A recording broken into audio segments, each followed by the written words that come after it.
नमस्कार दोस्तों, मेरा नाम अभिषेक है और मैं आपका स्वागत करता हूं मेरे चैनल A21 बुक्स पर। हम सब कभी न कभी उस सिचुएशन में फंसे हैं जहां हम कोई बहस तो जीत जाते हैं, लेकिन असल में जो पाना था वो हाथ से निकल जाता है। आज हम यही समझेंगे कि बिना बहस किए असली जीत कैसे हासिल की जाती है। जरा सोच कर देखिए, क्या कभी ऐसा हुआ है कि किसी को तर्क और तथ्यों से गलत साबित कर दिया और उस पल में बहुत अच्छा महसूस हुआ, लेकिन बाद में लगा कि उस रिश्ते में एक अजीब सी दूरी आ गई है। ये एक बहुत ही आम एहसास है। जानते हैं, इसे पिरिक जीत कहते हैं। मतलब एक ऐसी जीत जिसकी कीमत इतनी ज्यादा चुकानी पड़े कि वो जीत भी हार जैसी लगने लगे। बहस जीतने पर जो सामने वाले के मन में कड़वाहट पैदा होती है ना, वो उस छोटी सी जीत के एहसास से कहीं ज्यादा गहरी और लंबे समय तक टिकने वाली होती है। इस बात को बेहतर ढंग से समझने के लिए चलिए एक कहानी देखते हैं। ये कहानी है अमित की।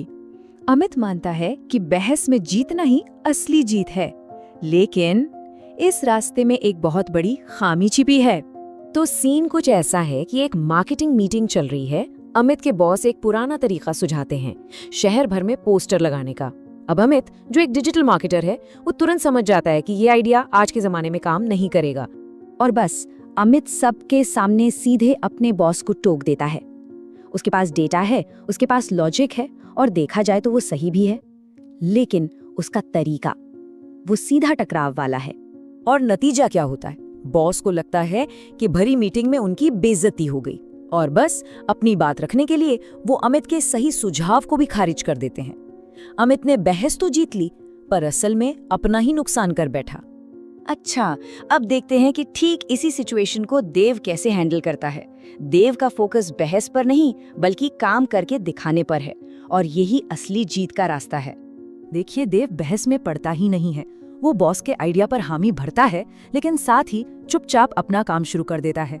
वो एक छोटा सा कम बजट का टेस्ट रन करता है, ताकि बात सिर्फ कहने सुनने तक ना रहे, बल्कि ठोस सबूतों पर हो। और ये देखिए, यहाँ आंकड़े खुद बोलते हैं। एक हफ्ते बाद देव बॉस के सामने 2 रिपोर्ट रखता है।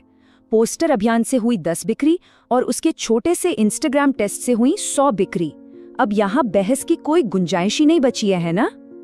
और परिणाम देखिए, बॉस को आंकड़े साफ दिखते हैं और वो आसानी से डिजिटल अभियान को मंजूरी दे देते हैं। और सबसे कमाल की बात, उन्हें ये लगता है कि ये फैसला उनका अपना है। देव ने अपना लक्ष्य भी हासिल कर लिया और अपने बॉस का सम्मान भी बनाए रखा। तो ये है दोनों रास्तों का निचोड़। एक तरफ शाब्दिक जीत है, जो बस मैं सही हूं पर टिकी होती है और नाराजगी पैदा करती है, और दूसरी तरफ है असली जीत, जिसका फोकस नतीजों पर होता है और जो सम्मान दिलाती है। चुनाव बिल्कुल साफ है। तो सवाल ये है कि देव की स्ट्रैटेजी इतनी असरदार क्यों रही? इसके पीछे एक गहरा मनोवैज्ञानिक कारण है, जो शब्दों के बजाय काम को कहीं ज्यादा शक्तिशाली बना देता है। देखिए, हम सबके लिए अपनी इज्जत या सेविंग फेस का बहुत महत्व होता है। जब किसी को, खासकर किसी सीनियर को, सबके सामने गलत साबित किया जाता है, तो ये उनकी समझदारी पर एक हमले जैसा लगता है। तब ये मामला सही या गलत का नहीं रहता, बल्कि अपनी इज्जत बचाने का बन जाता है, और उस वक्त तर्क पीछे छूट जाता है। इसका एक बहुत ही शानदार उदाहरण माइकल एंजेलो की कहानी में मिलता है। एक ग्राहक ने शिकायत की कि मूर्ति की नाक थोड़ी बड़ी लग रही है।